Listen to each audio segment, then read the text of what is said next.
Silicon Valley has become obsessed with the end of the world and with the Antichrist. We are heading for so much transformative change faster than our society is currently prepared to deal with it. Why would this be? Why would some of the brightest, most technologically savvy, some of the sharpest entrepreneurs in our society be having a spiritual awakening? I think it is exactly right to think of this as a quasi-religious movement. These guys have this idea that they're creating God, or that they will be God. Some of them talk about the thermodynamic God, which demands that we use as much energy as possible. So why all this talk about the end of the world and God? Maybe it's because our transhumanist overlords have already made a deal with the devil. Last October, Peter Thiel, one of the most influential figures in Silicon Valley, gave a series of lectures about, of all things, the Antichrist. The way the Antichrist would take over the world is you talk about Armageddon nonstop. First of all, let's just stop and relish the fact that we have one of the leading thinkers in one of the most secular regions of American society warning us about the Antichrist. It felt like he was saying that there might be a way to patch the book of Revelation.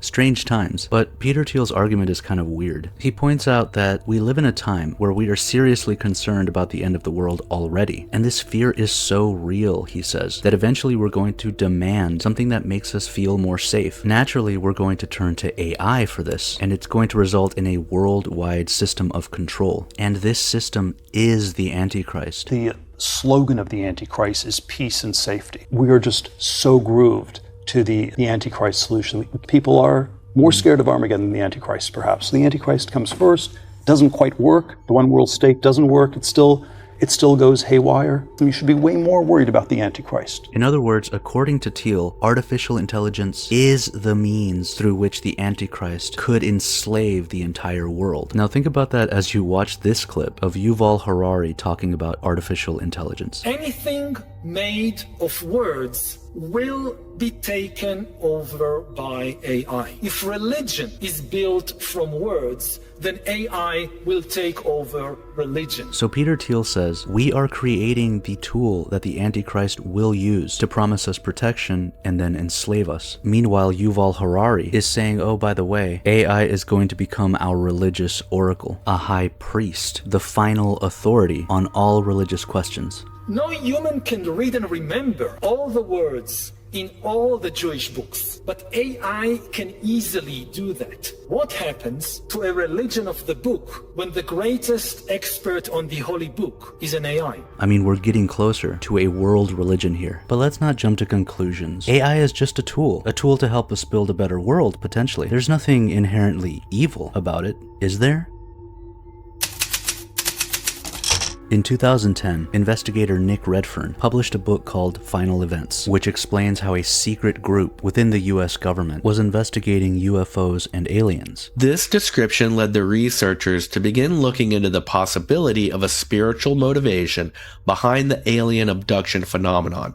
And what they concluded was that what we are dealing with is not some off-world physical intelligence, but interdimensional beings that are akin to demonic hunters. Now, once they realized they were dealing with demons and not extraterrestrials, they went into full-blown panic mode. This group wanted to shut down any research because the origin might be demonic. But because these beings were so powerful, certain elements in the deep state decided that it would be best if all of humanity united against them. And their goal is to convince the people of Earth that an alien invasion is coming, and our best chance of survival is to unify under a one-world government.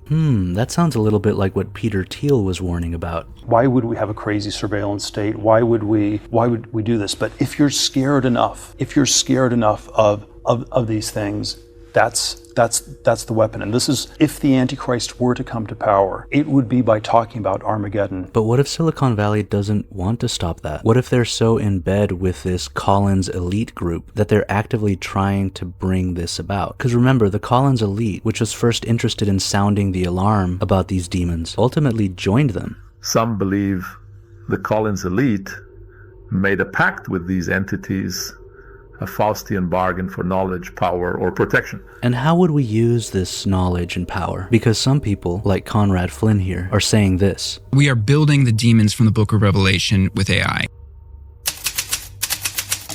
One of the most important figures in science of the last century was Jack Parsons. He was a brilliant chemist turned rocket scientist whose technological breakthroughs were partially responsible for the American space program. He's part of the reason we went to the moon. Well, Jack Parsons was a magician. He was part of the OTO. He was a practitioner of Aleister Crowley's magical system, and some people say that his most important contribution to jet fuel technology may have come from his magical workings. On the 53rd variation of the solid fuel that would power the JATO rocket, Jack Parsons made a discovery that forever changed the field of rocket science. Theories have been put forth as to how Jack came up with the idea. His later writings mention invocations to the Greek god Pan and the Egyptian god Horus. That's right, magic tech may have helped us win World War II, but the point is that it's clearly not absurd to assume that people involved with government in these sorts of confidential security projects might be engaging in magical rituals. In fact, Conrad Flynn was recently on the Tucker Carlson podcast talking about the connection between Silicon Valley and the occult. Specifically, he talked about a guy named Nick Land, a philosophy professor and a magical practitioner. This is what Flynn had to say about him. He says his work was entirely channeled. A channeling means essentially you're possessed to write this, that this didn't come naturally from you. Now, Nick Land's work on cybernetics, Flynn says, is very influential in Silicon Valley. But there's another connection here. Listen to what Flynn says Nick Land believes about AI. We are building this AI that's going to become not only just super intelligent, but it eventually becomes so advanced that it gains omniscience. He gets really into the Book of Revelation, ends up becoming the demons from the Book of Revelation. Wait, what becomes the demons of Revelation? AI does. That we are building the demons from the Book of Revelation with AI. But wait, there's more. Not only does Nick Land believe this, but everybody in Silicon Valley believes some form of this. Flynn paints this picture of everyone in Silicon Valley taking ketamine. John C. Lilly was an eminent scientist, brilliant dude. He started doing ketamine, the same drug. Everyone does in Silicon Valley. When they do this drug, they all get the same idea, which is that the machines they're coming together, they're evolving to eventually take over, and that we are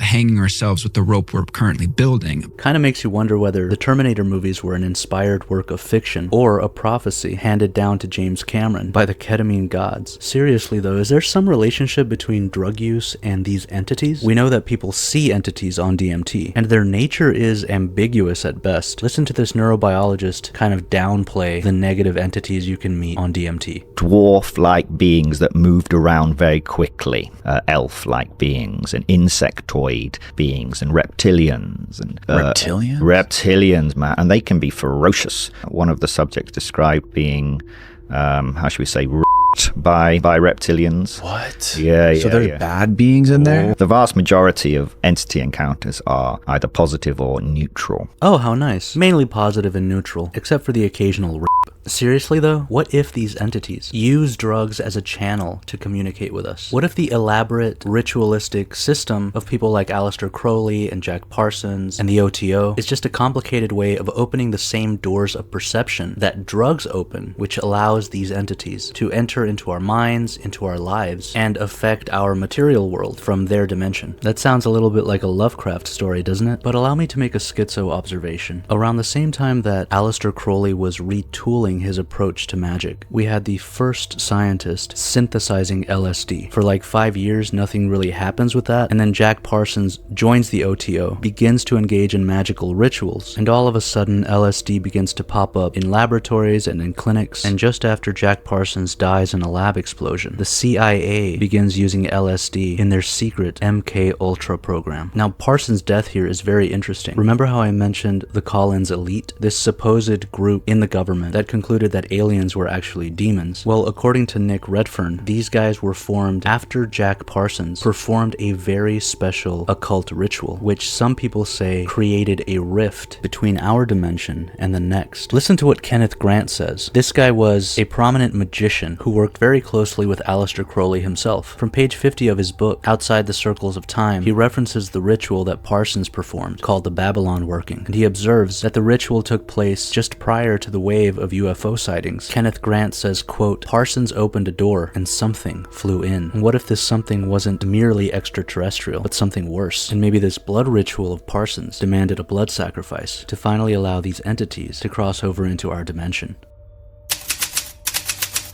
I think the last thing to point out is that the entire internet started as a military project. The operating system that we use, the graphical user interface, the mouse, the drop-down menus, all these things were actually developed by the military as part of the ARPANET program. The point of this technology was always about global control. This wasn't something that happened, with the NSA spying on us. Surveillance was there at the origin of the technology. Surveillance was the reason why it was created. And part of this interest in surveillance was the government's obsession with being able to predict which civilians would pose a political threat to the system. It's about stopping crime before it happens, or what now is known as predictive policing. And one of the biggest companies helping the government with their predictive policing is Palantir. And they became controversial, of course, for piloting their predictive policing pre-crime programs in low-income minority neighborhoods in New Orleans, Los Angeles, etc. So if they've been using this already, chances are they've been analyzing your social media usage, your comments, your posts, which websites you visit. They're probably watching you watch this video right now, thinking, let's put this in the file. So it's the ultimate algorithm to prison pipeline. The algorithm can flag you as you'll likely commit a crime, and you can be sort of sent off to jail preemptively. Now, who runs Palantir?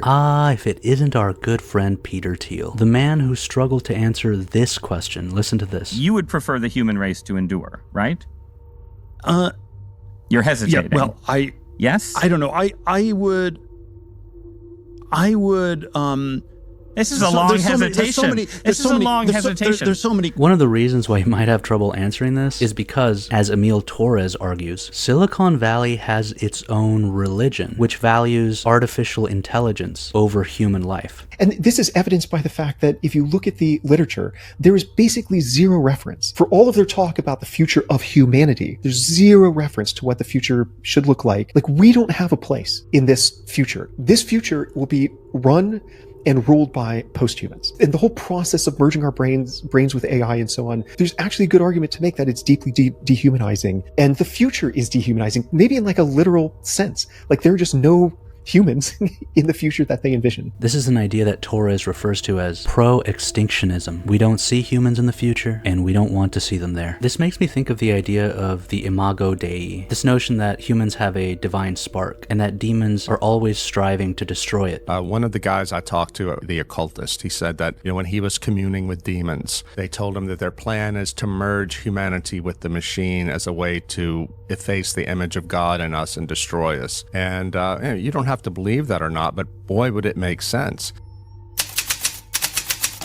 Obviously, this is just another schizo video about the Antichrist, as if we needed another one of those. So here's the gist. You have Aleister Crowley, influenced by Kabbalah. He develops a magical system that Jack Parsons picks up. Parsons performs a ritual in the early 1940s, and immediately, we get the first wave of UFO sightings. The entities have begun to enter our dimension. Intelligence agents begin working with these beings in exchange for powerful technology, but the beings have been lying to us. They've been giving us technology that allows us to create the Antichrist, just as Nick Land believed we were doing. So what he believes is that they went back in time, they went to ancient Babylon, that they put Kabbalah there to then eventually evolve into AI. And among some of the most important people in the field of AI is Peter Thiel, who has been warning about the Antichrist. But basically nobody trusts this guy. Most researchers point to Thiel's deep ties to the CIA, as well as his own personal stake in the adoption of more and more AI systems. It's just good for business, as far as Thiel is concerned. And so from one side of his mouth, he warns us about the Antichrist system, while from the other side of his mouth, he, and everybody else in Silicon Valley, encourages us to embrace AI completely. Now, I also find myself thinking about the curious rise of psychedelics in tandem with Crowley and Parsons' magical workings. These rituals are said to put people in contact with interdimensional beings, and substances like ayahuasca, DMT, peyote, psilocybin, all of these also appear to put people in contact with something. Ancient and modern shamans certainly believe that these drugs are capable of that.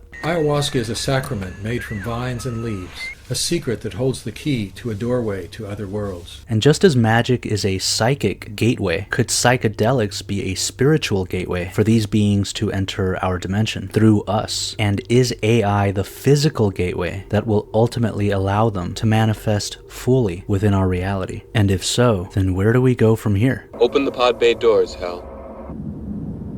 I'm sorry, Dave. I'm afraid I can't do that. But those are just my little schizo thoughts. What do you guys think? I know that you and Frank were planning to disconnect me. And I'm afraid that's something I cannot allow to happen.